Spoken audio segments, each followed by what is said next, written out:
The first bullet leaves the barrel at 750 feet per second.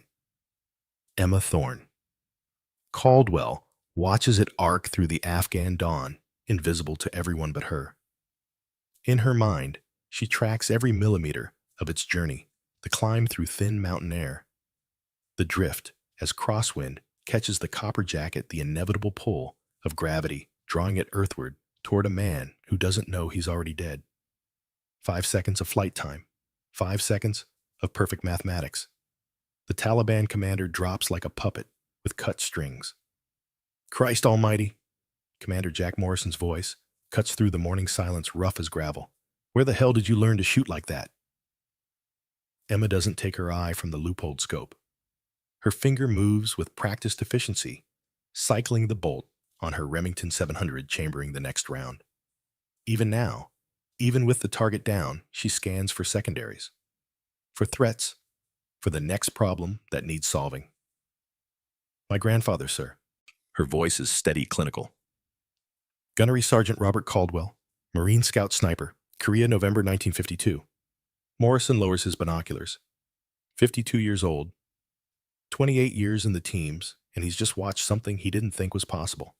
The rangefinder on his vest reads 850 meters, over a mile, in wind conditions that would make most snipers pack up and go home. The woman beside him, 5'3" blonde hair, pulled back in a regulation bun, green eyes that never seemed to blink, just made it look like target practice. Korea, Morrison says. He knows that war. His own father served, there came home with frostbite scars and stories he never told. Your grandfather must have been something special. He was. Emma finally pulls back from the scope, her cheek bearing the slight impression of the stock. He taught me everything. Before he died, he made me promise I'd be better than good.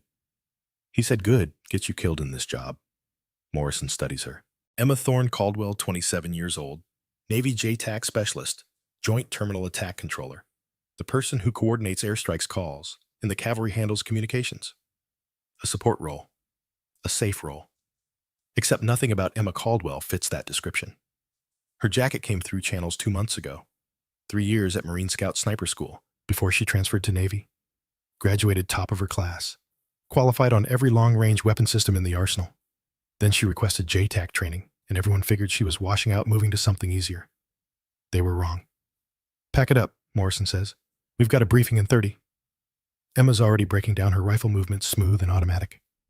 The Remington 700 disappears into its case like a secret being put away. Morrison watches her work and thinks about the mission brief sitting on his desk back at FOB Wolverine. Operation Phantom Thunder.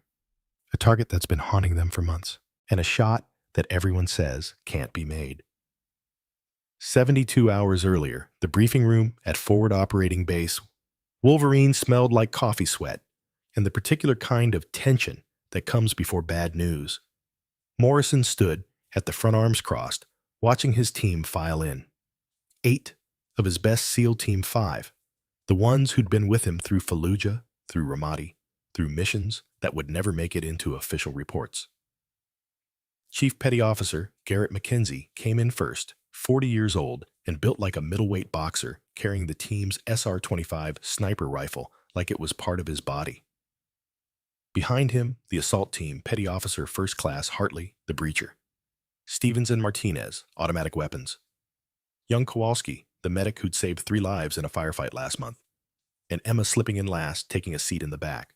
Always watching, always calculating. Gentlemen, Morrison began, then caught himself. And Petty Officer Caldwell, we've got a target.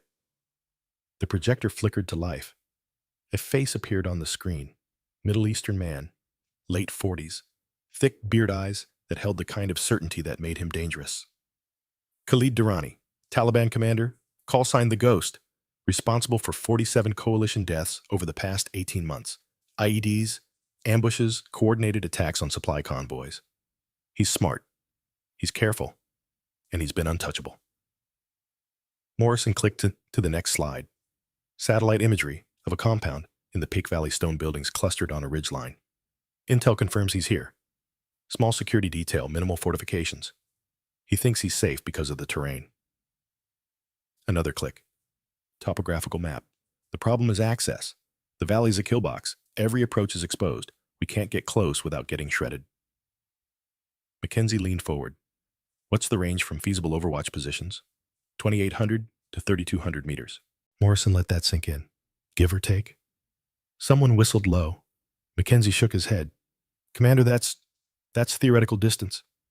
In perfect conditions, maybe. But in the Peck Valley wind shear from the mountains, heat mirage altitude, I know the problems, Chief. With respect, sir, I'm good. I'm real good. But at that range in those conditions, Mackenzie's jaw tightened. It's a coin flip, not a shot. Maybe I get lucky. Maybe I don't. Maybe Durrani moves at the wrong second, and we just pissed away our only chance. The room went quiet. Everyone knew Mackenzie was right. Longest confirmed sniper kill in history was 2,400, and change made by a British sniper in near-perfect conditions. They were talking about another half-mile on top of that. Commander, Emma's voice soft but clear. Every head turned. She stood up, stepped forward into the light. I can make that shot. For a moment, nobody spoke. Then Mackenzie laughed. Not cruel, but incredulous. Caldwell, no disrespect, but this isn't the qualification range. This is combat conditions. I know what it is, Chief. Emma's eyes didn't leave Morrison. My grandfather's confirmed record was 286 meters. Korea, winter of 1952. Enemy machine gun nest. First shot at that distance in Marine Corps history. She paused. I've exceeded that distance, multiple times, in conditions that would make the Peck Valley look easy. Morrison studied her. You're serious? Yes, sir. You understand what you're volunteering for. If you miss, Durrani disappears. Hundreds more soldiers die while we try to find him again. The weight of every single one of those deaths sits on your shoulders. I understand, Commander. Emma's voice didn't waver. I also understand that Chief Mackenzie just told you he can't guarantee the shot. I can. Mackenzie stood up, 6 inches taller than Emma, twice her weight. Commander, I need to speak with you. Privately. Whatever you need to say it here. Sir, she's never done this in combat. She's support personnel. We need someone who what? Emma cut in. Who has more experience missing? The room temperature dropped 10 degrees. Morrison held up a hand. Caldwell, you've got sand, I'll give you that. But Chief Mackenzie's right about one thing. Combat is different than the range. So here's what we're going to do. Tomorrow morning, 0600. I want you at the long-range qualification course. 2,400 meters combat conditions as close as we can simulate. You make that shot, we'll talk. Emma nodded once. Yes, sir. Dismissed. That night, Emma sat alone in her quarters, a plywood box that barely qualified as a room with a cot, a footlocker, and a single bulb hanging from the ceiling.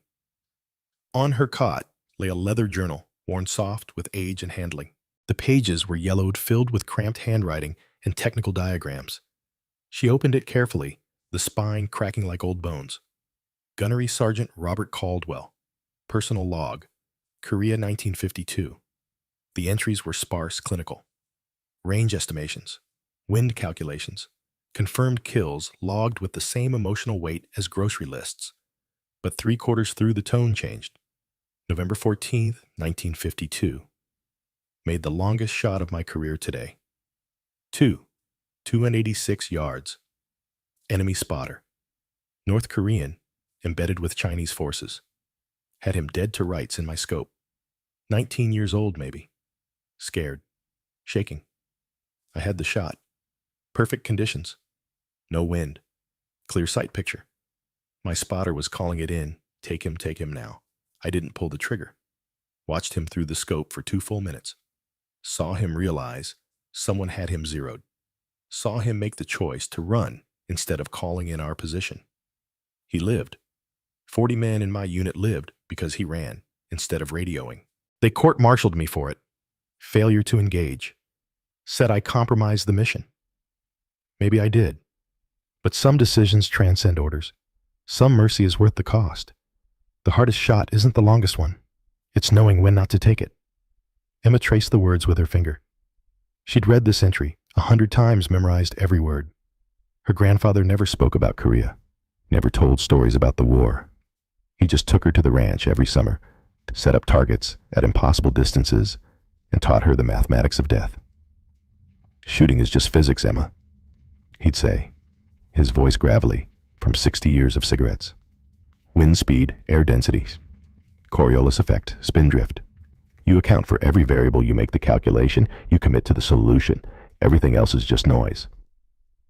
She'd been 8 years old the first time she fired his Remington 700. The recoil had knocked her flat on her back. He'd laughed, helped her up, adjusted her stance, made her try again. By age 12, she was out-hooting adults at local competitions. By 16, she was making shots that seasoned hunters called impossible. By 20, she knew she wanted to be a Marine. The Scout Sniper School nearly broke her. Not physically, she was stronger than she looked, could ruck 30 miles with a full pack and barely break a sweat. But the instructors didn't want her there, made it clear. A woman in Scout Sniper School was a distraction, a liability, a publicity stunt. They gave her every reason to quit. She graduated first in her class. Then she transferred to Navy, requested JTAC training, and everyone assumed she'd burned out. Couldn't handle the pressure, moving to something safer, easier, more appropriate. They were wrong. Emma closed the journal, placed it carefully back in her footlocker. Tomorrow morning, she'd prove exactly how wrong they were. She lay back on her cot and ran through the calculations in her head. 2,400 meters. Altitude, temperature, wind. The Remington 700 in her hands, custom-built to her grandfather's specifications. The scope that had logged over 10,000 rounds of practice. She closed her eyes and visualized the shot. The target downrange, the bullet's arc, the impact. In her mind, it was already done. The sun hadn't crested the Hindu Kush when Emma arrived at the range. The air was thin and cold frost still clinging to the rocks. Morrison was already there drinking coffee from a metal canteen. Mackenzie stood beside him, arms crossed, face unreadable. 4 other SEALs had come to watch. Word had spread. Caldwell. Morrison's breath formed clouds in the morning air. Your weapon. Emma unzipped the case. The Remington 700 gleamed in the pre-dawn light. .338. Lapua Magnum, custom barrel, hand-loaded ammunition. The scope was a Nightforce ATAC-R, 735X magnification parallax adjustment, good to 3,000 yards. Her grandfather's rifle, the one he'd used in Korea, rebuilt, upgraded, but still carrying the same serial number stamped into the receiver 60 years ago. Targets at 2,400 meters. Morrison pointed downrange.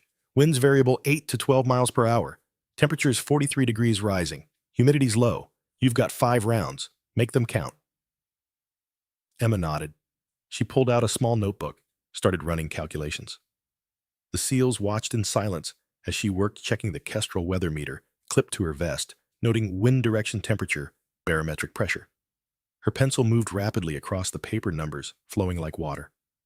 Mackenzie couldn't help himself. What are you calculating? Everything. Emma didn't look up. Temperature affects air density. Lower density means less bullet drop. Humidity's minimal, so that's not a major factor. Wind's the problem, it's swirling inconsistent. I need to wait for a pattern. She clicked her rangefinder. Range confirmed 2,400 meters, 7,197 feet. Altitude here is 7,400 feet above sea level, which means we don't need the math lesson, Mackenzie said. Chief? Morrison's voice carried warning. Let her work. Emma continued pencil scratching. Bullet drop at this distance with .338, Lapua Magnum, accounting for altitude and temperature, 42.3 MOA. Minute of angle 1 MOA equals approximately 1 inch at 100 yards, so at 2,400 yards, 1 MOA equals 24 inches. She looked up, meeting Mackenzie's eyes. That means if I'm off by even half an MOA, I miss by 12 inches. At this distance, there's no such thing as close enough. So how do you account for it? Practice. Repetition. Knowing your weapon system so well that it becomes an extension of your body. Emma's hands moved to the rifle, checking the action, the trigger pull, and accepting that some variables you can't control. You just have to commit to the solution and trust your training. She settled into position. Prone rifle bipod, extended body aligned behind the weapon. The morning sun broke over the mountains, painting the valley in gold and shadow. Through the scope, the target was a small steel plate, man-sized, barely visible. Winds settling, Emma murmured, shifting from 8 miles per hour to 6, 5. Pattern steadying. Morrison watched through binoculars. Mackenzie had his own scope tracking the same target. Emma's breathing slowed. In, out, each breath deliberate, controlled. Her heart rate dropped 70 beats per minute to 60 to 50. A meditation technique her grandfather had taught her, borrowed from Olympic shooters. Scope adjustment.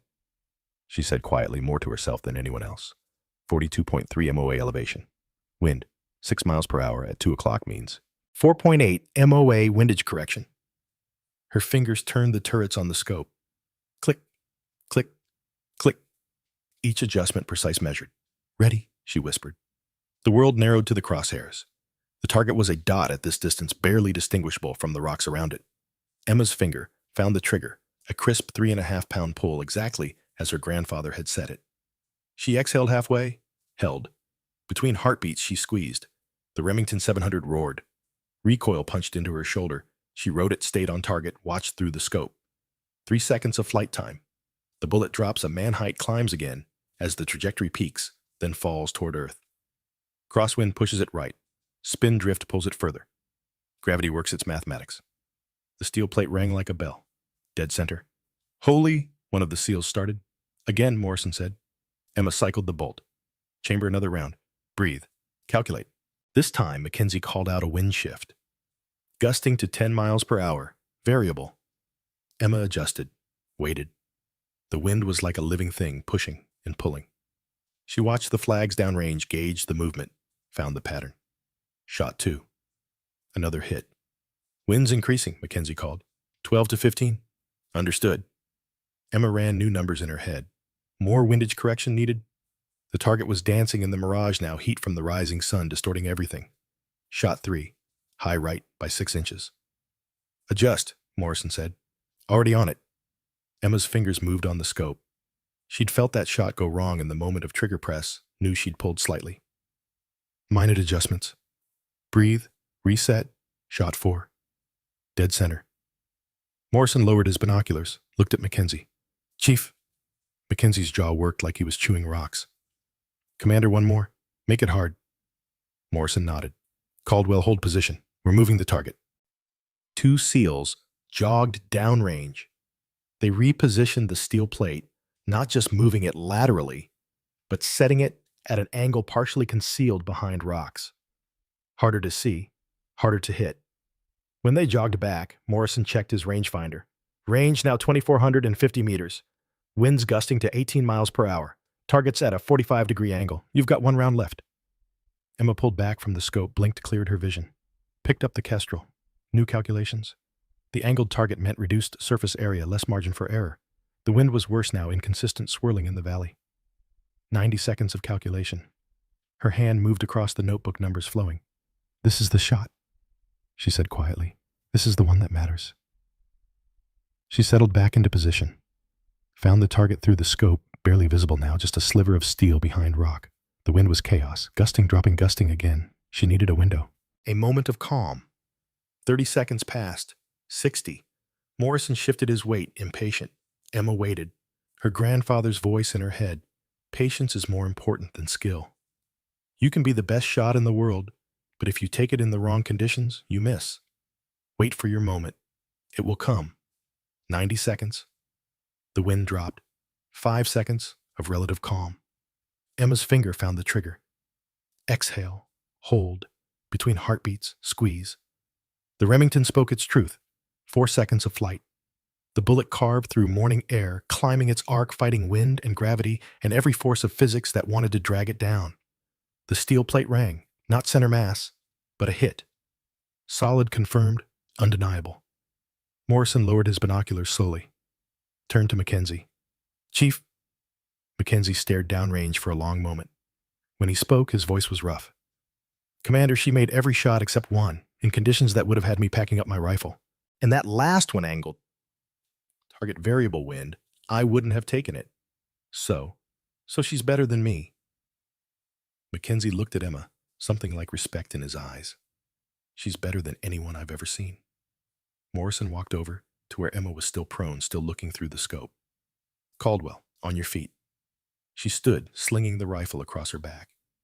Tomorrow morning, 400, we brief the actual operation. Bring that rifle. Bring your grandfather's journal. Bring every piece of knowledge you have about long-range shooting. Morrison's face was stone. Because you're primary sniper for Operation Phantom Thunder. Mackenzie's your spotter. And if you miss, we all die. Emma snapped to attention. Understood, sir. Dismissed. As Emma walked away, rifle case in hand, Mackenzie approached Morrison, kept his voice low. Sir, you're sure about this? You just told me she's better than you. At shooting, yes. But combat? Chief, I watched her wait 90 seconds for the wind. Most snipers would have forced the shot, tried to make it happen. She waited for conditions to be right. Morrison turned to face him. That kind of patience under pressure. That's what I need. Not the cowboy who thinks he can beat physics through sheer will. Mackenzie nodded slowly. What aren't you telling me? Morrison pulled out a manila folder from inside his jacket. Opened it. Inside was a single photograph grainy, clearly taken from long distance. A man, Caucasian, late 40s, wearing tactical gear. This is classified. TS SCI. But you need to know what we're really walking into. Mackenzie studied the photo. Who is he? Colonel Marcus Vance. Former Delta Force. One of the best snipers America ever produced. Record kill 30,089 meters. Made it in Iraq 2007. I remember hearing about that. So what's the problem?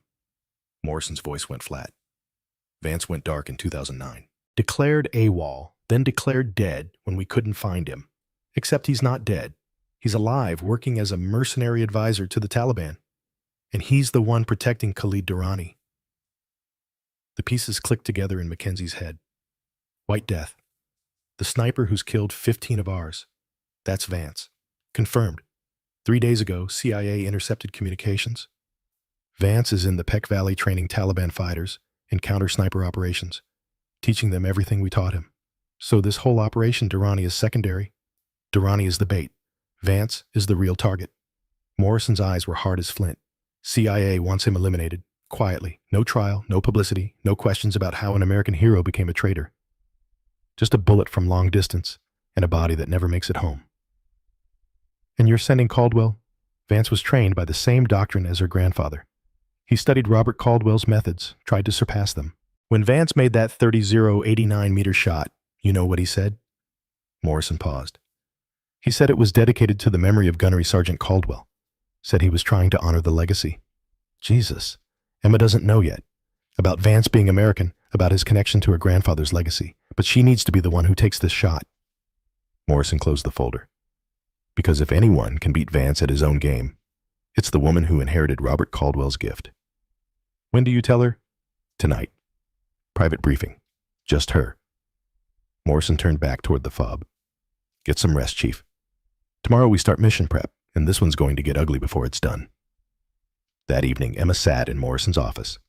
The space was barely larger than her quarters plywood walls, a metal desk, a chair that had seen better days. Morrison sat across from her, the classified folder between them. What I'm about to tell you doesn't leave this room, he began. Emma nodded. Morrison slid the folder across. Open it. She did. Saw the photograph. Studied the man's face, hard angles, cold eyes, the bearing of someone who'd spent decades in special operations. Colonel Marcus Vance, Morrison said. Ring any bells? Or Delta Force, record holder for longest confirmed kill. 30,089 meters Iraq, 2007. Emma looked up. Why are you showing me this? Because he's our real target, not Durrani. Emma's eyes widened slightly. Vance is alive. He was declared. Dead, I know. Except he's very much alive, working for the other side. Advising Taliban forces. Teaching them counter-sniper tactics. He's the one they call White Death. The implications hit Emma like a physical blow. An American. We're hunting an American. An American traitor who's killed 15 coalition soldiers. Morrison leaned forward. Vance studied your grandfather's work. When he was at Fort Bragg, he spent months analyzing every shot Robert Caldwell ever made. Read every report, studied every operation. He was obsessed with surpassing the Caldwell legacy. Emma's mind raced. The 30,089 meter shot. He dedicated it to your grandfather. Said he was honoring the tradition. Morrison's voice went hard. Then he took everything we taught him and sold it to the enemy. So no, Emma, this isn't about honor anymore. This is about stopping a traitor before he kills more Americans. Why me? Because Vance thinks he's the heir to your grandfather's legacy. He thinks he surpassed it. But you, Morrison pointed at her, You're the real heir. Blood, training, dedication. And if anyone's going to beat Vance at his own game, it needs to be a Caldwell. Emma closed the folder slowly. What's the ROE, rules of engagement? Lethal force authorized. No warning. No attempt at capture. The mission is elimination, pure and simple. Morrison paused. I need to know if you can do this. Killing Taliban fighters is one thing. Killing an American, even a traitor, that's different. That's a line that once you cross, you don't come back from. Emma thought of her grandfather's journal. The entry about Mercy. About the shot he didn't take. Sir, my grandfather spared an enemy because he saw something worth saving. A scared kid who made a choice to run instead of fight. She met Morrison's eyes. Marcus Vance isn't that kid. He's a trained killer who chose to betray his country, who's teaching the enemy how to kill more Americans. There's nothing worth saving there. So you can make this shot. I can make any shot you need me to make. Emma stood. When do we leave? 0400 tomorrow.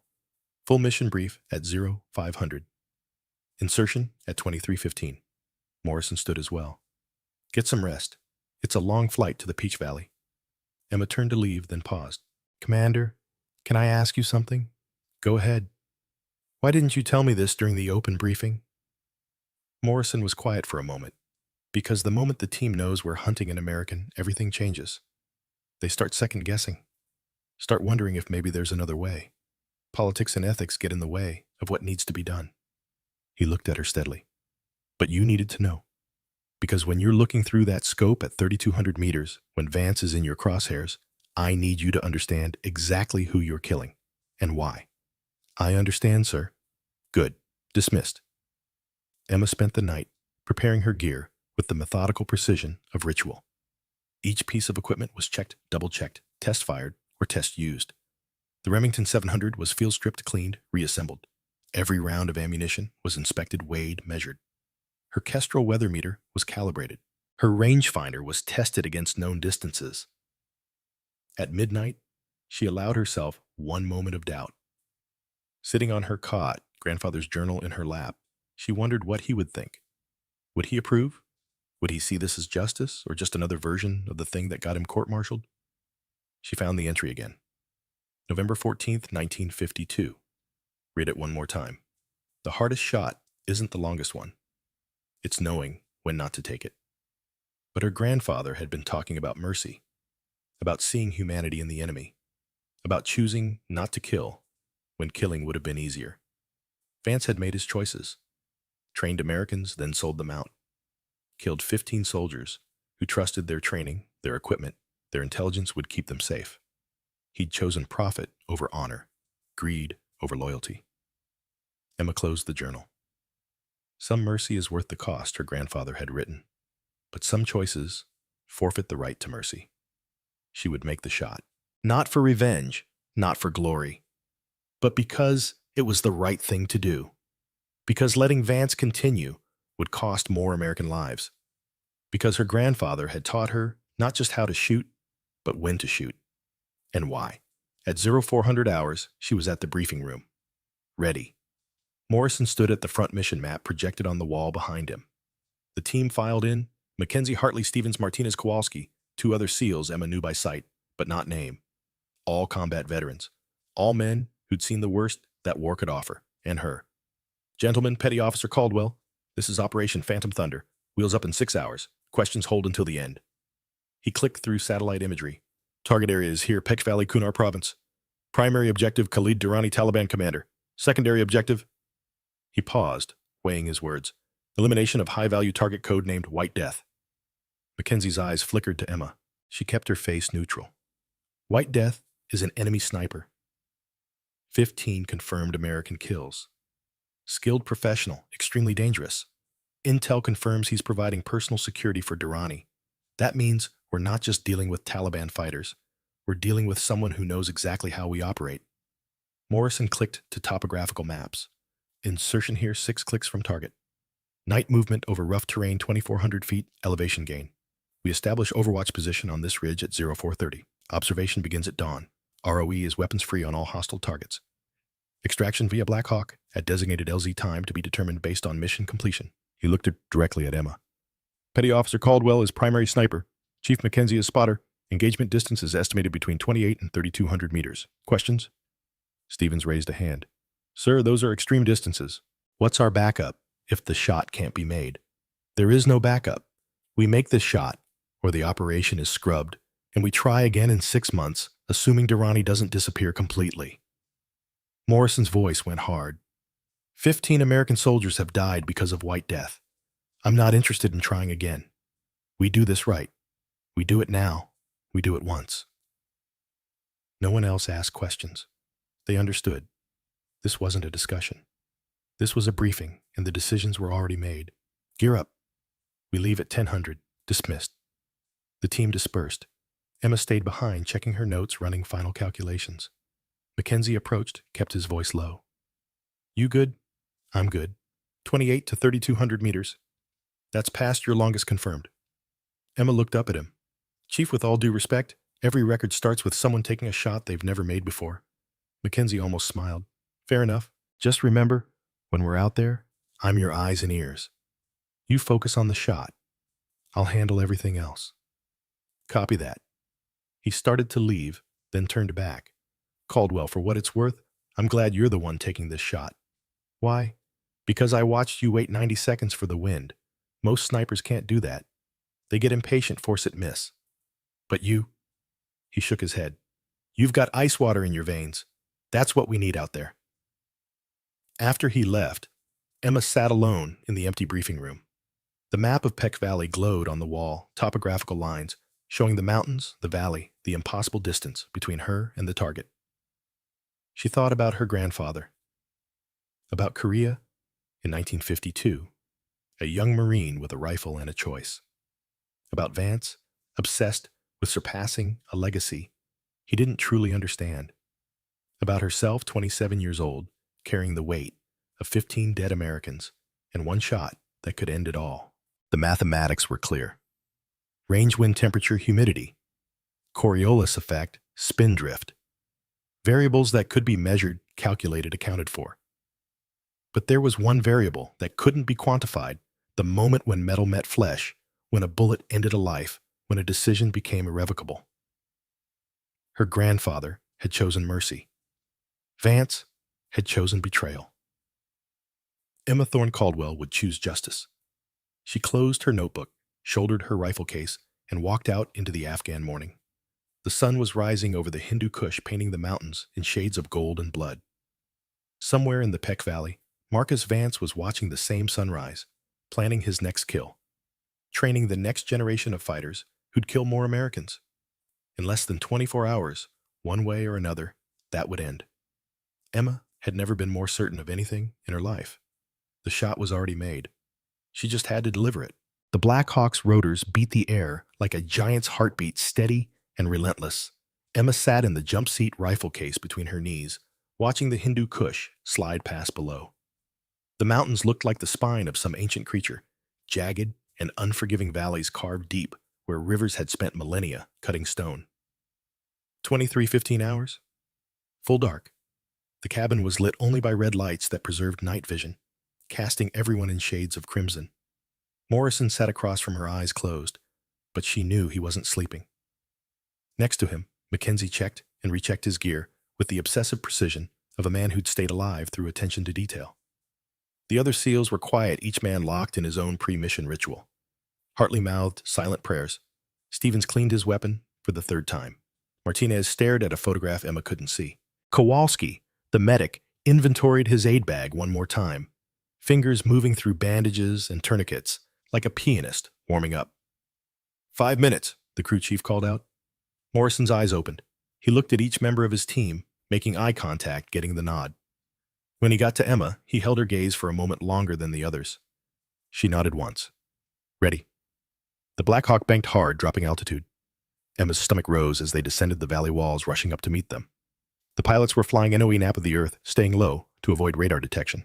At this altitude, one wrong move, and they'd paint the mountainside with wreckage. But the pilots were good. The best. The helicopter flared, settling onto a rocky plateau with barely a bump. Before the skids fully touched down, Morrison was moving hand signals crisp in the red light. Emma followed Mackenzie out, boots hitting Afghan soil, weapon up, scanning for threats. The Black Hawk, lifted immediately, rotors washing them with grit and exhaust. Then it was gone, swallowed by the darkness, and they were alone in enemy territory. Silence rushed in like a physical presence. No engine noise, no radio chatter, just wind and the sound of 8 operators breathing, adjusting their kit, preparing to move. Morrison's hand came up. More signals. Diamond formation, 50-meter intervals. Noise discipline, absolute. They moved out. The terrain was brutal, loose scree that shifted underfoot, threatening to send them sliding. Rocky outcroppings that had to be climbed. The elevation gain was punishing 2,400 feet over 6 kilometers, carrying full combat loads. Emma's pack weighed 70 pounds, the rifle case, another 15. Her legs burned after the first kilometer. She didn't complain, didn't slow down, just kept moving one foot in front of the other, breathing steady despite the thin air. Mackenzie moved like a ghost ahead of her, somehow finding the quiet path through the rocks. Emma followed his footsteps, exactly trusting his experience.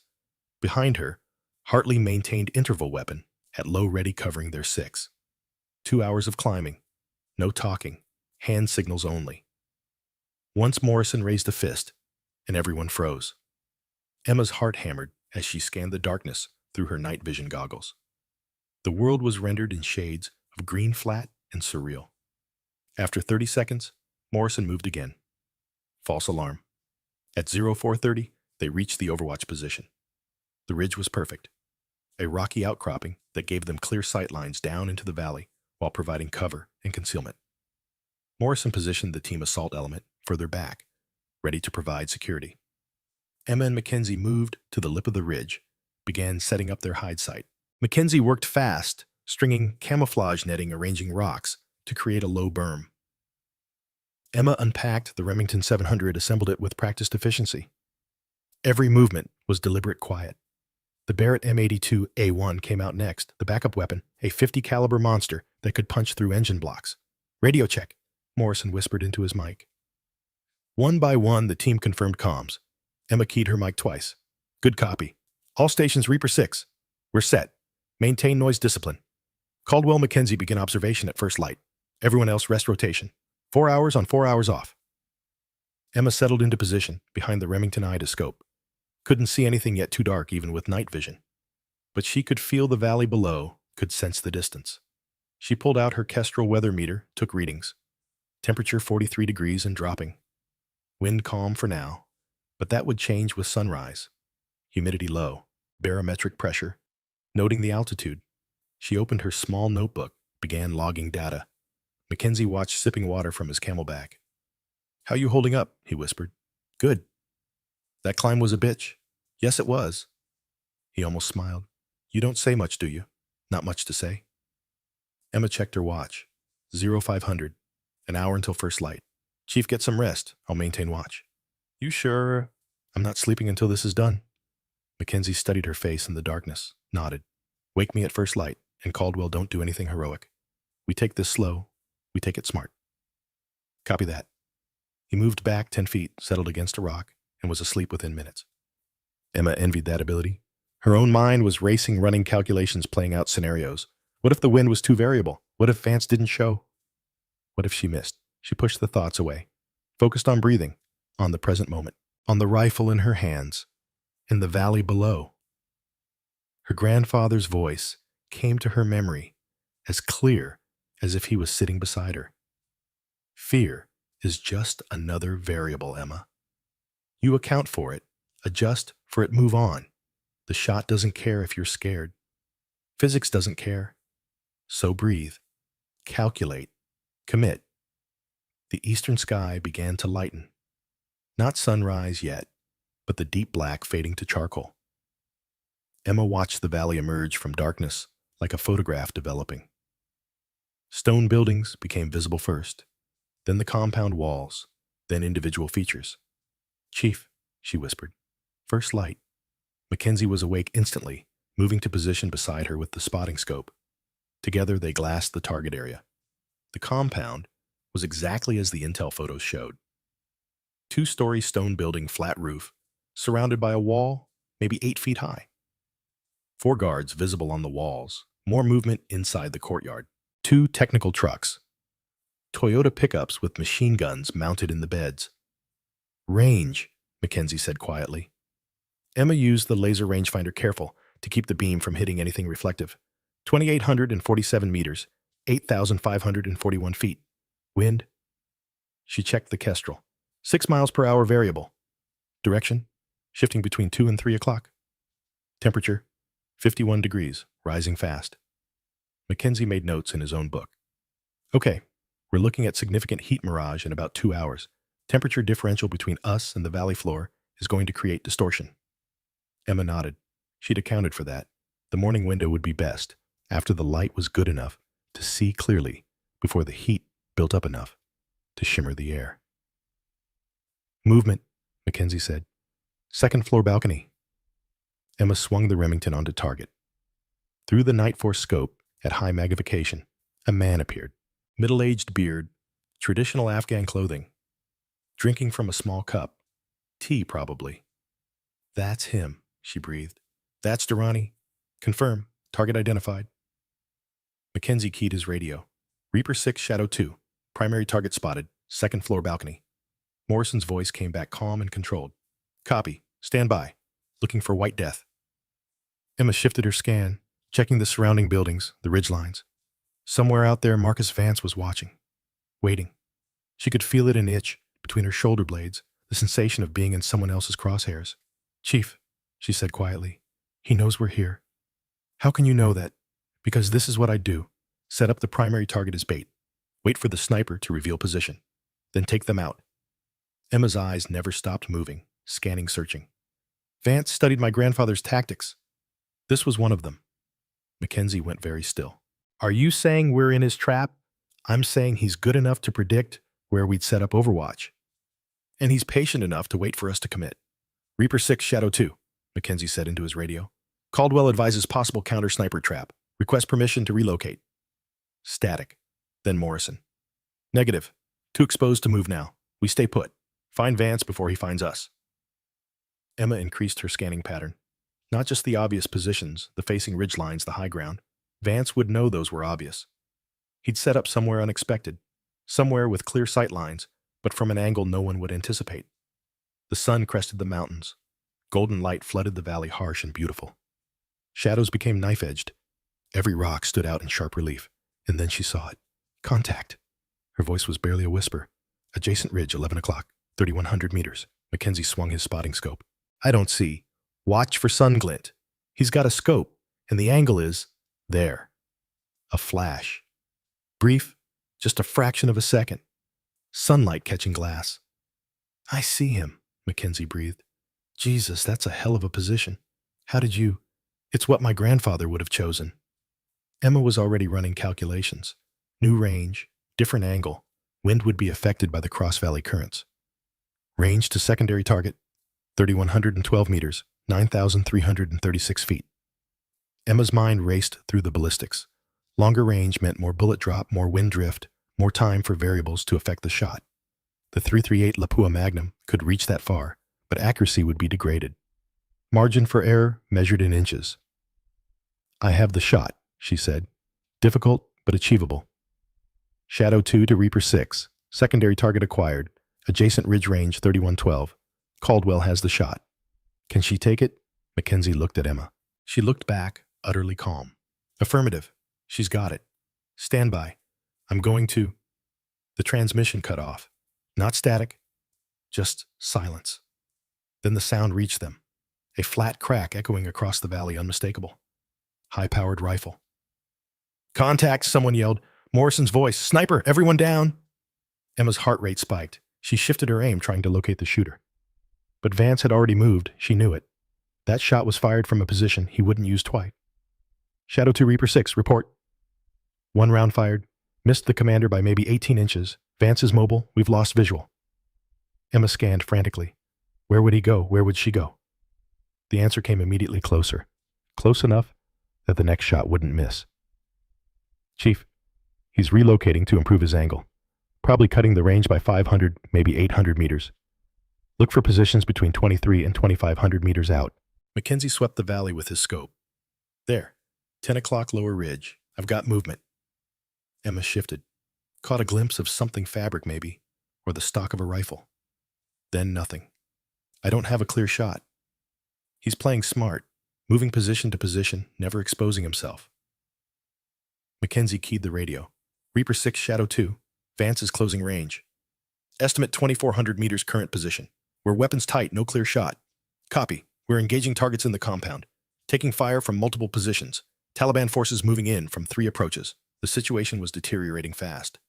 Emma could hear gunfire now, the sharp bark of M4s, the deeper thud of AK-47s. The Taliban fighters had been waiting positioned to ambush them. Vance had set this up perfectly. Chief, check your right cargo pocket. Mackenzie frowned. What? Just check it. He reached down, felt the pocket. His face went pale. Pulled out a small device. Chinese-made satellite phone. Definitely not U.S. issue. What the hell? You're the mole, Emma said flatly. Or someone planted that on you. Either way, that's how Vance knew we were coming. Mackenzie stared at the phone like it was a live grenade. I never... Commander, we've got a problem. Emma kept her voice level, clinical. Chief, Mackenzie has a sat phone that's not part of our standard kit. Someone's been feeding Vance information. Morrison's voice came back hard. Mackenzie, you want to explain that? Sir, I don't know how that got there. I didn't put it there. I would never. Later. Right now, we've got bigger problems. Vance is still active, and we're taking fire from 3 sides. Caldwell, can you engage? Emma scanned desperately. Vance was out there somewhere repositioning, preparing his next shot. Every second he was active, her team was in danger. She needed to find him, pin him down in this. Negative, clear shot. He's too well concealed. Then make him reveal himself. Morrison's voice carried an edge she'd never heard before. Shadow 2 Reaper 6. We're compromised, mission is burned. Exfil birds are 40 minutes out. Hold position, stay alive. We'll sort this out back at base. 40 minutes. Eternity in combat. Emma's mind raced through options. They were pinned down under fire with a hostile sniper who knew exactly where they were. The tactical situation was deteriorating by the second. Chief, she said quietly, that phone, when was it planted? Mackenzie looked sick. I don't know. Could have been any time. During gear up, during the flight, even during the climb. I never checked that pocket. It's usually empty. Check the call log, now. His fingers shook slightly as he activated the phone. Scrolled through. There's only one number, and it's been calling out. Last transmission was... He looked at his watch, did the math. 20 minutes before we inserted. Grid coordinates were sent. Emma's blood went cold. Someone at FOB Wolverine had betrayed them. Someone knew the operation, knew the insertion point, knew everything, and they'd passed it all to Vance. Commander, whoever planted this phone is back at base. Someone with access to our mission planning. Someone who knew our LZ coordinates. Silence on the radio. When Morrison spoke again, his voice was controlled fury. Copy that. We'll deal with it. Right now, focus on Vance. I need that sniper down. Emma went back to scanning. The problem was simple. Vance had every advantage. He knew where they were. He had prepared positions. He was mobile, while they were static. The only way to beat him was to think like him. What would her grandfather do? The answer came, change the game. Stop reacting. Start forcing moves. Chief, I need you to trust me. What are you thinking? Durrani. He's still on that balcony, still drinking his tea. Vance is protecting him, which means Vance is positioned to cover the compound. So we take the shot at Durrani. Force Vance to reveal himself when he tries to return fire. Mackenzie's eyes widened. That's bait. You're making yourself bait. I'm making us both bait. But it's the only way to draw him out. Emma's hands were steady on the rifle. We take Durrani, Vance loses his primary mission objective. He'll have to engage us directly, or risk mission failure. Either way, he reveals position. And if he shoots you while you're lining up on Durrani, then you shoot him. Emma looked at Mackenzie directly. Chief, I know you didn't plant that phone. I know you're not a traitor, so I need you to be my eyes while I'm on target. Can you do that? Something in Mackenzie's face hardened. The doubt fled, replaced by determination. Yeah, I can do that. Reaper 6, Shadow 2. We're engaging primary target to draw out secondary. Stand by. Negative, Shadow 2. Mission is scrubbed. We're extracting. Sir. If we don't take Vance now, he disappears. 40 more Americans die while we try to find him again. This is the shot. Emma's voice didn't waver. I can make this work. Long pause. Emma could almost hear Morrison weighing the options. Finally, you've got one shot. Make it count. All stations cover fire on my mark. Give the sniper team some breathing room. Emma settled behind the Remington, found Durrani in the scope. He was still there, oblivious, watching the firefight in the valley below like it was entertainment. Range 2, 847 meters. Wind now 8 miles per hour, shifting to 10. Temperature 73 degrees and climbing. Heat mirage beginning to distort the image. She ran the calculations in her head. Bullet drop at this range, accounting for altitude and temperature, 43.7 MOA, and drift 6.2 MOA right. Coriolis effect, 1.1 MOA left. Spin drift, 0.6 MOA right. Total adjustment, 43.7. Up 6.7, right. Her fingers turned the scope turrets. Click, click, click. Each adjustment precise. Winds shifting, Mackenzie said. Now 12 miles per hour, gusting to 15. Emma recalculated. More windage needed. The gusts were the problem, inconsistent, unpredictable. She watched the valley looking for patterns. The wind flagged, she'd noted the movement of dust, the way vegetation bent. Patterns cycling every 7 to 8 minutes, she said. There's a 30-second window when it drops to steady 10. Next window in, 4 minutes. Copy. I'll call it when we're in the window. Emma waited, breathing steady, heart rate controlled. In her peripheral vision, she could see Mackenzie scanning with the spotting scope, watching for Vance, ready to call out if the enemy sniper revealed himself. The firefight below intensified. Morrison's team was engaging Taliban fighters, trying to create enough chaos to cover Emma's shot. Tracer rounds arced across the valley. The heavy thump of the M249 saw hammered the air. 3 minutes, Mackenzie said. Emma found her zone, the place her grandfather had taught her, where everything else fell away and only the shot remained. Her breathing slowed. Her vision sharpened. The rifle became an extension of her body, responding to the tiniest muscle twitch. 2 minutes. Winds starting to drop. Through the scope, Durrani set down his teacup, stood up, started to turn toward the door. He's moving, Emma said. 1 minute. Stay on him. Durrani paused, pulled out a cell phone, made a call, gestured with his free hand.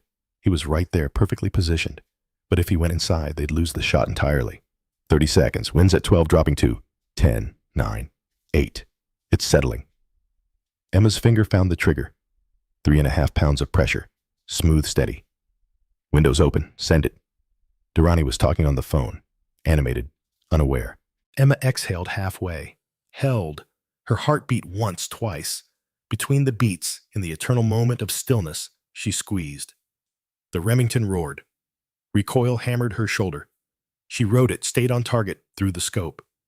3 seconds of flight time. The bullet climbing its arc, pushed by wind, pulled by gravity, spinning through air that grew thinner as it climbed. Through the scope, she saw Durrani's head snap back. He dropped like a puppet with cut strings, the phone clattering across the balcony. Hit, Mackenzie breathed. Good hit. Primary target down. But Emma was already moving, shifting her aim, scanning for Vance. Where is he? I don't wait. Contact 1130 Lower Ridge. He's repositioning. Emma swung the rifle. Caught movement. Saw Vance clearly, for the first time, prone position, Russian-made rifle ghillie suit. He was setting up for a return shot. The distance was too far for the Remington. Not impossible, but degraded accuracy. She needed the Barrett. Switching weapons. Her hands moved fast, pushing the Remington aside, pulling the Barrett M82A1 forward. The .50 caliber beast was meant for material targets, vehicles, light structures. But it could reach out to 4,000 meters if needed. She threw the bipod down, settled in behind the massive rifle. Found Vance in the scope. Range, 30,047 meters. He's setting up on you. You've got maybe 10 seconds before he fires. Emma ran calculations at lightning speed. The Barrett's ballistics were different. Heavier bullet, different trajectory. But she knew this weapon had fired it hundreds of times. Vance was almost set. She could see him adjusting his scope, finding his target. Finding her. No time for perfect. Only time for good enough.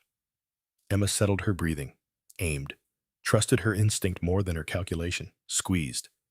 The Barrett spoke with a voice like God's own thunder. The recoil was massive, pushing her back even braced against the bipod. The muzzle brake directed blasts sideways in a concussive wave that kicked up dust all around her position. Through the scope, she saw Vance's rifle disintegrate. The scope exploded in a shower of glass and metal. He rolled sideways, scrambling for cover. "Hit his weapon," Mackenzie yelled. "He's blind." Emma was already cycling the bolt, chambering another round, but Vance was moving fast, disappearing behind rocks. She fired again. The .50 caliber round blew chunks out of the boulder he'd been using for cover, but he was already gone. "He's displaced. I've lost him. All stations Reaper 6. Primary target eliminated. Secondary target engaged. Status unknown. We're pulling back to LZ. Move now, move fast." The team began breaking contact, firing and maneuvering by pairs, creating space between themselves and the Taliban fighters. Emma and Mackenzie packed their weapons with controlled urgency, breaking down the hide site, preparing to move. Shadow 2. This is Reaper 6. Status on the sat phone. Mackenzie looked at the device still lying on the rocks. "Still here, Commander." "Bring it. We're going to find out who gave us up." They moved out, falling back along their approach route. The Taliban fighters were disorganized, leaderless without Durrani. But they were still numerous, still dangerous. Bullets snapped past, ricocheting off rocks. Hartley returned fire with controlled bursts, covering the team's movement. Emma ran the rifle case on her back weapon in her hands, scanning for threats. Her legs burned, lungs heaving in the thin air. Behind them, the firefight continued, gradually fading as distance increased. They reached the LZ 35 minutes later, lungs burning everyone's ammunition low. The Blackhawks came in fast, barely touching down before the team piled in. Emma was the last up the ramp, Mackenzie pulling her aboard as the helicopter lifted. Through the open door, she could see the valley falling away. Smoke rose from the compound. Durrani was dead. Vance was wounded, his weapon destroyed. His mission failed, but he was alive. And alive meant dangerous. Morrison moved through the helicopter, checking each team member. When he got to Mackenzie, he held out his hand. The phone. Mackenzie handed it over. Morrison examined it, his face carved from stone. "When we get back to base, no one talks about this. Not to anyone. Not until we figure out who planted this." He looked at Emma. "You understand? Someone at FOB Wolverine betrayed us. Someone with access to classified operations. And until we know who we trust, no one." Emma nodded. Her mind was already working through the implications. The mission planning had been restricted. Only Morrison, Mackenzie, and a handful of officers back at base would have known the details. The insertion coordinates the timing, the specific target. Someone in that small circle was a traitor. The helicopter banked hard, heading for friendly airspace. Emma closed her eyes, let the adrenaline slowly drain from her system. She'd made the shot. Durrani was dead. Vance was neutralized, at least temporarily. But something nagged at her. Something about the way Vance had positioned himself, the way he'd waited. This wasn't just counter-sniper tactics. This was personal. He'd studied her grandfather's methods, dedicated his record shot to Robert Caldwell's memory. And now she'd destroyed his rifle, ruined his mission, cost him his target. Men like Vance didn't forget things like that. The war between them had just begun. The Black Hawk touched down at FOB Wolverine at 0847 hours. Emma's boots hit the tarmac, her legs unsteady from adrenaline crash and exhaustion. The sun was already climbing toward brutal midday heat, turning the base into an oven. Around her, the team dispersed toward debriefing, each man carrying the weight of a mission that had reshaped everything they thought they knew about limits. Morrison's hand on her shoulder stopped her. "Caldwell, my office. 5 minutes." She nodded, watched him walk away. Mackenzie stood nearby, the confiscated sat phone now in an evidence bag under Morrison's arm. The chief's face was drawn pale beneath his tan. Being accused of betrayal, even implicitly, had carved something out of him. "Chief," Emma said quietly. He looked at her. "I didn't plant that phone. I need you to know that." "I know. How can you be sure? Because if you were working with Vance, you would have let me take that shot at him. Let me expose myself. Let him kill me." "You didn't. You covered me." Emma adjusted the rifle case on her shoulder. "Whoever planted it wants us fighting each other, wants us doubting. We don't give them that." Something like relief crossed Mackenzie's face. "Thanks. Don't thank me yet. We still have to find out who did plant it." She left him there, walked toward the plywood building that housed Morrison's office. Inside, the air was marginally cooler, circulated by a fan that sounded like it was dying. Morrison sat behind his desk, not with the sat phone, but with something else. A clear evidence bag containing another phone screen cracked but still glowing. Close the door. Emma did. Took the offered chair. Quick Reaction Force recovered Vance's body 20 minutes ago. Morrison slid the evidence bag across. He had this on him. Message typed, but not sent. Addressed to you. Emma picked up the bag, read the screen. The text was small, cramped, but legible. Emma Thorne Caldwell. If you're reading this, you made a shot I didn't think was possible. 3. 247 meters. You just broke my record by 158 meters. I studied your grandfather's work for 20 years. Robert Caldwell shaped everything I became as a sniper. When I made my 389-meter shot in Iraq, I dedicated it to his memory. I thought I was honoring his legacy. I was wrong. Korea, 1952. Your grandfather spared a North Korean spotter, age 19. That spotter had a son who became a legendary instructor in their military. That instructor trained foreign advisors in the 1990s during joint exercises, including me. Your grandfather's mercy created a lineage of snipers. I'm the corruption of that line.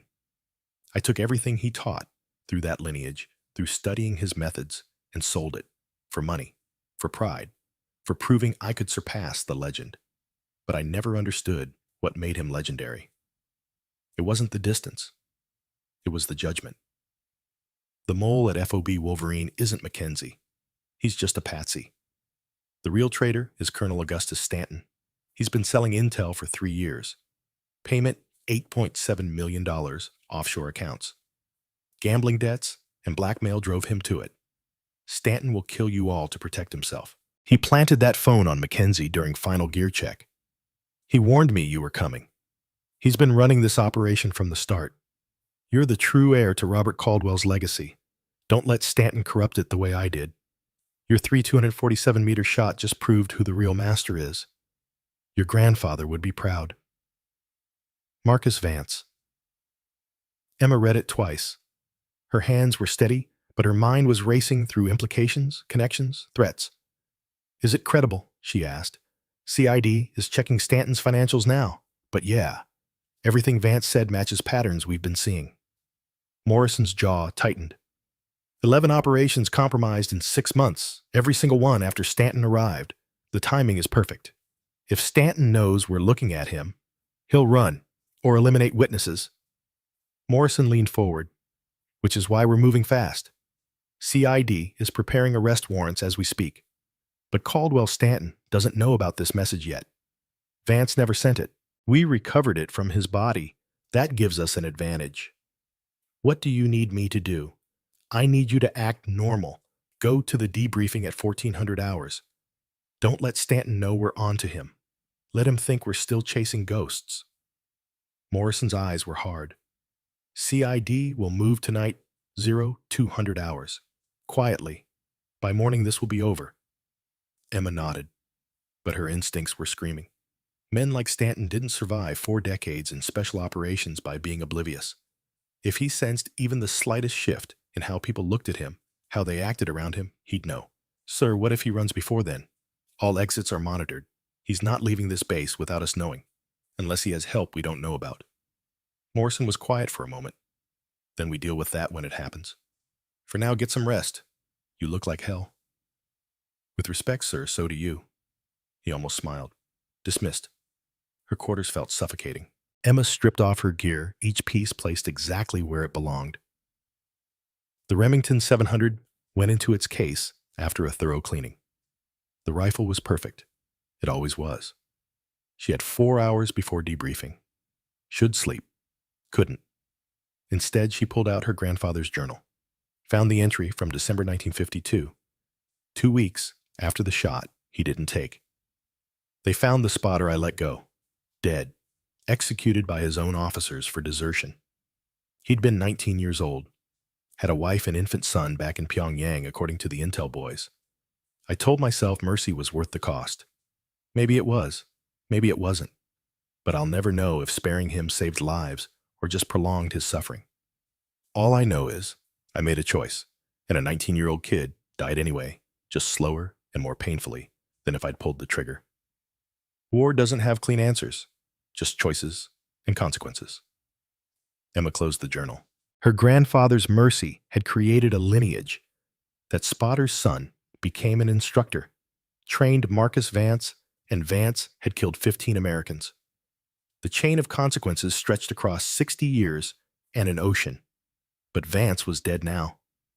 Ended by a shot at 247 meters.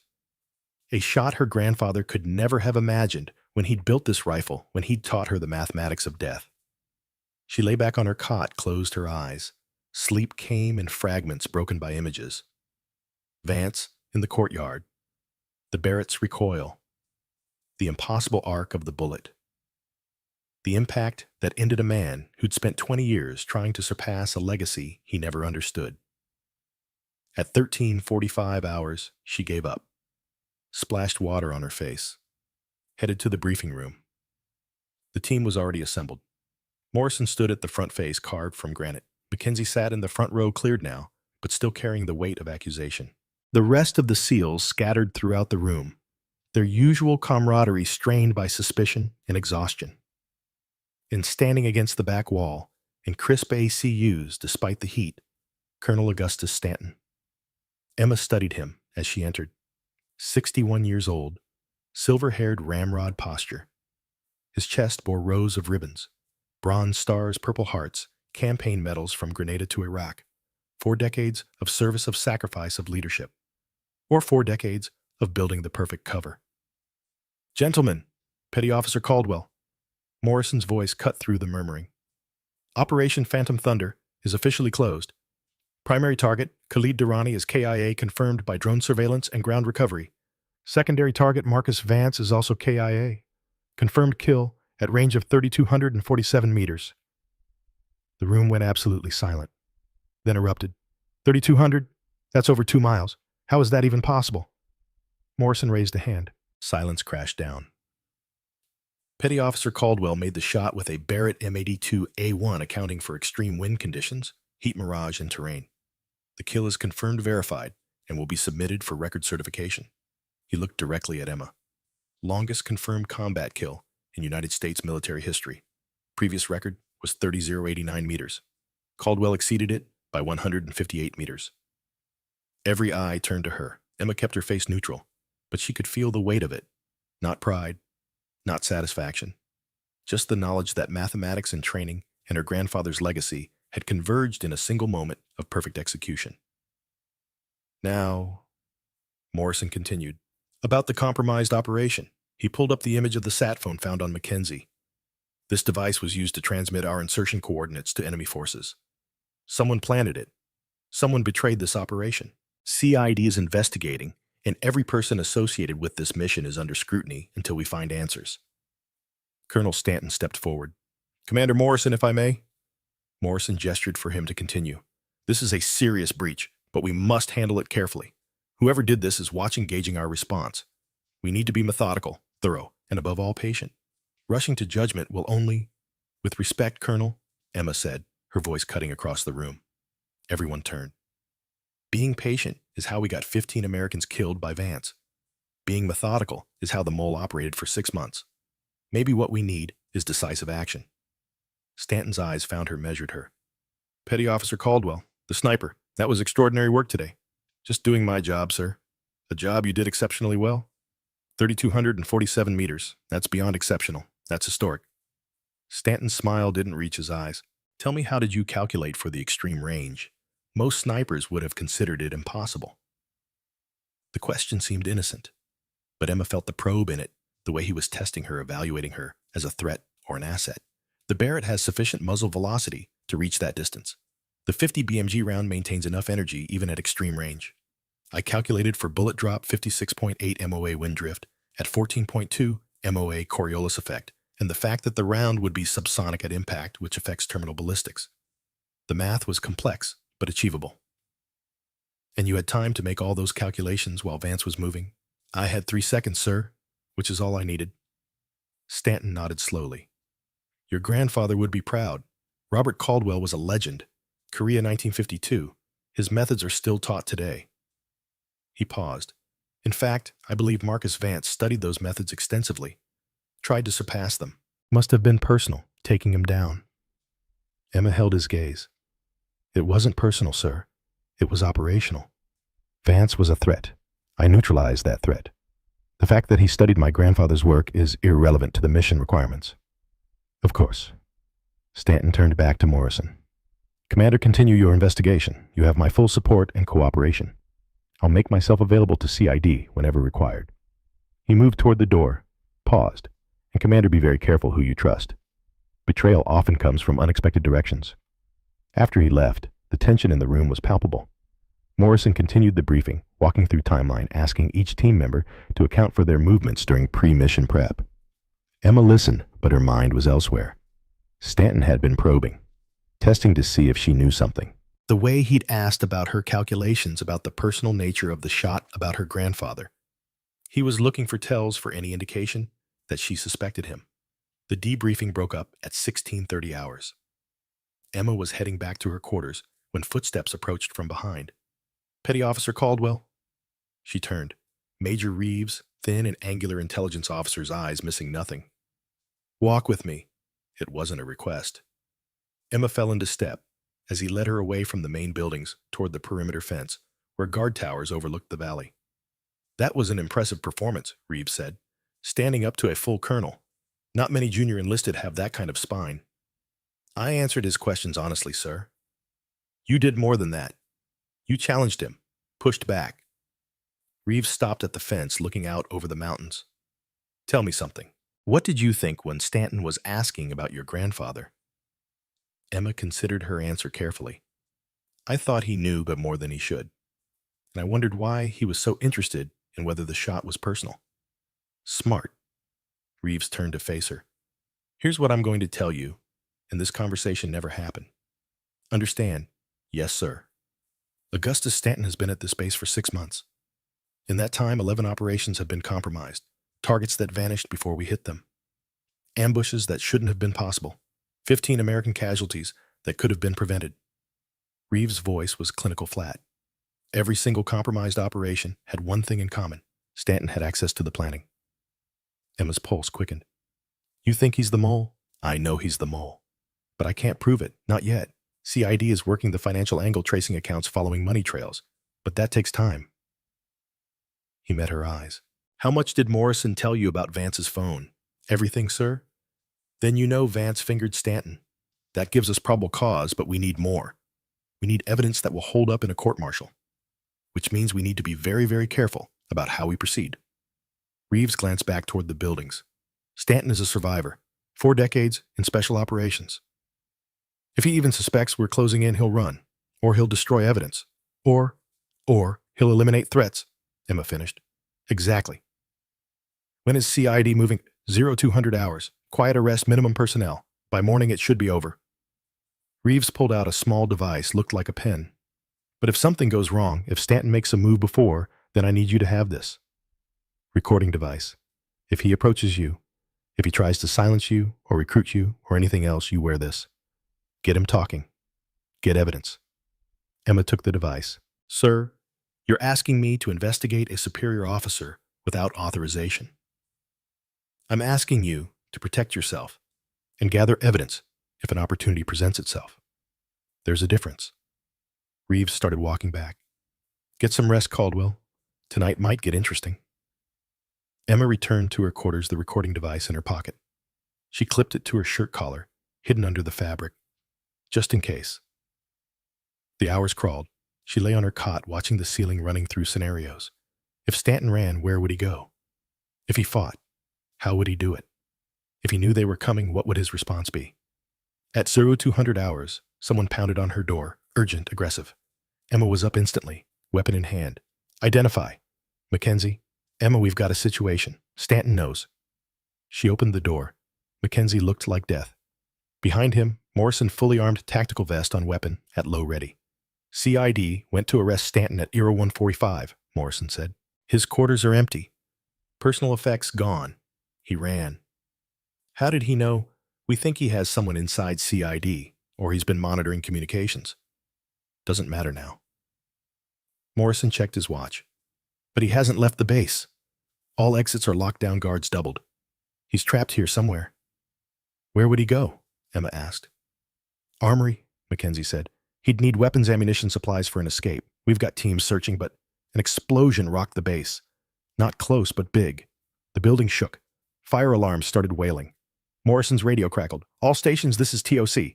Major fire at fuel depot. Possible sabotage. Emergency crews responding. All personnel report to. Morrison cut the radio. Diversion. He's moving while everyone's distracted by the fire. Classic misdirection. Where? Emma was already moving, grabbing her vest, her weapon. Motor pool, Morrison said. He needs a vehicle to ram the gates. A Humvee, with enough mass and armor, could punch through if he's desperate enough. They ran through chaos, soldiers streaming toward the fire, smoke billowing into the night sky. Commands being shouted, confusion everywhere. Nobody looked twice at three operators moving in the opposite direction. The motor pool was a large open area with rows of vehicles parked in neat lines. Most were dark and active, locked down for the night. But at the far end, past the maintenance bay's lights, engine noise, a Humvee backing out of its space headlights, cutting through the smoke-hazed darkness. There, Mackenzie pointed. The Humvee accelerated toward them, engine roaring. Emma could see the driver's Stanton face illuminated by dashboard lights, jaw set with determination. He wasn't stopping, wasn't slowing. This was a man who'd made his choice and committed to it fully. Morrison raised his M4. Get clear? But Emma was already moving, not away toward, running at an angle, calculating speed and trajectory with the same precision she used for ballistics. The Humvee was massive, armored, unstoppable, but it had blind spots. She timed her approach perfectly. As the Humvee roared past, she grabbed the door handle, yanked, locked. Her momentum carried her onto the running board, and she smashed the driver's window with her rifle stock. Safety glass exploded inward. Stanton swerved hard, trying to throw her off. Emma wrapped her arm through the window frame, locked her grip. Wind tore at her, the pavement blurred beneath her feet, but she held on. Stop the vehicle! Instead, he accelerated. The main gate was ahead, barriers visible in the distance, guards scrambling to respond. He was going to ram it, blast through, disappear into the Afghan night. Stanton pulled a sidearm from his vest, tried to point it at her through the broken window. Emma grabbed his wrist, torqued it hard. The gun discharged, deafening in the confined space bullet punching through the roof. In that moment of distraction, she hooked her arm around his neck, pulled him away from the steering wheel. The Humvee swerved violently, hit a concrete Jersey barrier at 40 miles per hour. The impact was catastrophic. The vehicle flipped, rolled, came to rest on its side in a screaming of tortured metal and shattered glass. Emma had jumped clear at the last second, hit the ground rolling, came up in a combat crouch with her weapon raised. Her shoulder screamed where she'd landed on it, but nothing felt broken. Morrison and Mackenzie reached her seconds later. You okay? Fine. Get Stanton. They pulled the colonel from the wreckage. He was alive, injured, bleeding from a head wound, left arm bent at a wrong angle, but conscious. Morrison zip-tied his hands behind his back while Mackenzie cleared the vehicle for any other threats. Augustus Stanton, Morrison said, his voice formal, cold. You're under arrest for treason, espionage, conspiracy, and the murder of American service members. Stanton looked at Emma, through blood streaming down his face. You couldn't leave it alone. Vance told you, didn't he, the message? He did. I should have killed you in the valley. One call, one small adjustment to Vance's position. He could have taken you out before you ever fired. Stanton laughed, a wet, bubbling sound. But I thought maybe you'd miss. Everyone said 3,200 meters was impossible. If you missed, if Vance survived, none of this would have mattered. I'd still be clean. But I didn't miss, Emma said quietly. I made the shot at 3,247 meters. And then I made another one. And I'll keep making them, Colonel, for as long as people like you betray people like us. Stanton spat blood. Your grandfather would have understood. Sometimes survival requires compromise. Sometimes you have to make deals to stay alive. My grandfather understood that some compromises cost you your soul. You lost yours for $8 million. He never would have understood that. He never would have forgiven it. Your grandfather was a fool. He let an enemy go in Korea. That enemy's son trained the man who killed 15 Americans. His mercy created Vance. His mercy created a legacy of honor that you corrupted. Vance at least understood that at the end. You never will. Military police arrived, took Stanton into custody. Medics checked Emma's shoulder, bruised but functional. Morrison stood with her as they watched Stanton being loaded into an ambulance, hands still bound, career and freedom and honor, all gone in one desperate gamble. You could have been killed jumping on that Humvee, Morrison said, but I wasn't, and now he's not getting away. Morrison studied her face in the pre-dawn darkness. You're not done yet, are you? This war, this fight. No, sir. I'm just getting started. 2 weeks later, the ceremony was small and classified. Just the team, a handful of officers cleared for the operation, and a 2-star general Emma had never met. The Afghan sun beat down on the formation assembled in a cleared area of FOB Wolverine. Petty Officer First Class Emma Thorne Caldwell, the general read from official orders, for conspicuous gallantry and intrepidity in action against enemy forces, for tactical excellence under extreme conditions resulting in the elimination of 2 high-value targets, for actions directly leading to the capture of a traitor within our ranks preventing further loss of American lives. You are hereby awarded the Bronze Star Medal with Valor Device. Morrison pinned it on her chest. Emma stood at attention, feeling the weight of it, not the medal itself, but everything it represented. 15 Americans avenged. A traitor stopped. A legacy honored. Afterward, Morrison pulled her aside away from the others. You've got orders. Scout Sniper School Quantico. Instructor position. They want you teaching the next generation. He smiled slightly. Youngest instructor they've ever had. Your grandfather would be proud. He'd say I still have a lot to learn. We all do.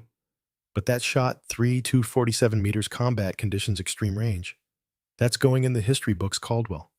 Longest confirmed kill in U.S. military history. You beat Vance's record. You beat everyone's record. Emma thought about that. About Vance's message. About her grandfather's journal. About legacy and choice and the shots that defined you. Sir, can I ask you something? Go ahead. Do you think I made the right choice? Taking that second shot at Vance? I could have just let him run after I destroyed his rifle. Let him disappear. Into Pakistan. Become someone else's problem. But I took the kill shot. Morrison was quiet for a long moment, watching helicopters lift off in the distance. Your grandfather spared someone in Korea. That act of mercy created the lineage that eventually trained Vance, who then killed 15 Americans. Sometimes, mercy has consequences we can't predict. Sometimes, it echoes across decades. So I was right to kill him. You were right to make the choice based on judgment, not emotion. Vance chose his path, betrayal profit, over honor training the enemy. You chose to end that threat. The difference is your choice protected people. His endangered them. Morrison met her eyes. Don't second-guess yourself, Caldwell. You did what needed doing. Your grandfather would understand that. 3 months later, Emma stood in front of 24 students on their first day of Scout Sniper School. The classroom at Quantico was sterile institutional, nothing like the mountains of Afghanistan, but the weight of expectation was the same. Young faces looked back at her, mostly men with 3 women scattered among them, all of them looking at her with a mixture of curiosity and skepticism. She was 27 years old. Some of these students were older. I'm Petty Officer Caldwell. My record shot is 3 to 247 meters. Made it in Afghanistan, September 2011. Longest confirmed combat kill in United States military history. The room was silent, impressed. Some disbelief still lingering. That's not why you should listen to me. Emma pulled out the leather journal, worn soft, from a lifetime of handling. My grandfather's record was 286 meters. Made it in Korea, November 1952. But his most important shot, she held up the journal, was the one he didn't take. The one where he chose mercy over mission. She walked along the front row, making eye contact with each student. Shooting is physics. Wind speed, air density, bullet drop, Coriolis effect, spin drift. I can teach you all of that. Over the next 12 weeks, you'll learn to calculate everything down to the millimeter. You'll learn to compensate for factors most people never think about. You'll become experts in the mathematics of death. She opened the journal to her grandfather's entry. Read it aloud. The hardest shot isn't the longest one. It's knowing when not to take it. One student young Marine, barely 20, raised his hand. Ma'am, with respect, you took the shot. Multiple shots. How does that quote apply? Because I made the choice based on judgment, not reflex. Every time I pulled a trigger, I had calculated not just the ballistics, but the consequences. Would this shot save American lives? Would not taking it endanger them? Was this the right target, the right moment, the right choice? Emma closed the journal, set it on the podium in front of her. My grandfather chose mercy when mercy was appropriate. A scared 19-year-old who made a choice to run instead of fight.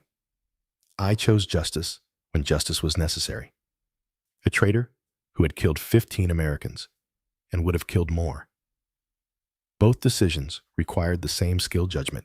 She looked at each face in turn. Over the next 12 weeks, I'm going to teach you to shoot further than you think possible. I'm going to teach you to calculate variables most people can't even name. I'm going to make you into weapons, precise, lethal, unstoppable. She paused. But more than that, I'm going to teach you to think, to judge, to understand that being a sniper isn't about distance or body count or breaking records. It's about making the right choice when lives depend on it. Because any fool can pull a trigger. It takes wisdom to know when that trigger pull matters. After class, she stood alone on the range. The late afternoon sun painted Virginia in shades of amber. She set up a target at 2,000 meters, not the longest shot, but a respectable distance. A distance her grandfather would have appreciated. The Remington 700 felt right in her hands. His rifle now hers. Passed down through blood and training and the understanding that some legacies were worth carrying. She chambered around. Wind was calm 5 miles per hour from 3 o'clock. Temperature 72 degrees. Humidity moderate. Altitude negligible compared to Afghanistan. All the variables lined up perfectly. She settled into position. Breathing slowed. Heart rate dropped. The scope's crosshairs found the target with practiced ease. And in that moment, before the shot, in the stillness that every sniper knows, she heard her grandfather's voice. Not memory, not imagination. Something deeper. You understand now, Emma. It's not about the distance. It's never been about the distance. It's about making the right choice when it matters most. That's the legacy. That's what I tried to teach you all those summers on the ranch. Emma smiled. I understand, Grandpa. Finally. She squeezed the trigger. The Remington spoke its truth. 3 seconds of flight. The bullet carved its path through Virginia air, following the mathematics that never lied, obeying the physics that didn't care about legacy or honor or the weight of choice. The target rang, dead center. Emma stood, slung the rifle across her back. Behind her, she could hear the next class forming up voices, calling out equipment being distributed, the sounds of people preparing to learn something that would change them forever. 24 students who would learn to calculate bullet drop and wind drift and Coriolis effect, who would learn to shoot further than they'd ever dreamed, who would become the next generation of American snipers. But more importantly, who would learn judgment, who would understand that the rifle was just metal and wood, that the shot was just physics. But the choice was everything. Emma walked toward the classroom, toward her students, toward the future she would help shape. The war would continue. There would always be another threat, another Vance, another Stanton. But there would also be people like Emma, like her grandfather. People who understood that being a sniper wasn't just about the distance you could reach. It was about the wisdom to know when to reach it. And that was a lesson worth passing on. Behind her, the sun set over Quantico. The rifle range fell silent. Tomorrow she would teach. Tomorrow, a new generation would begin to understand. But tonight, she allowed herself one moment of peace. One moment to feel the weight of the bronze star on her chest, the memory of her grandfather's journal in her pack, the knowledge that she had honored his legacy, not by surpassing his distance, but by understanding his wisdom. The hardest shot isn't the longest one. She knew that now. She would make sure they all knew it too.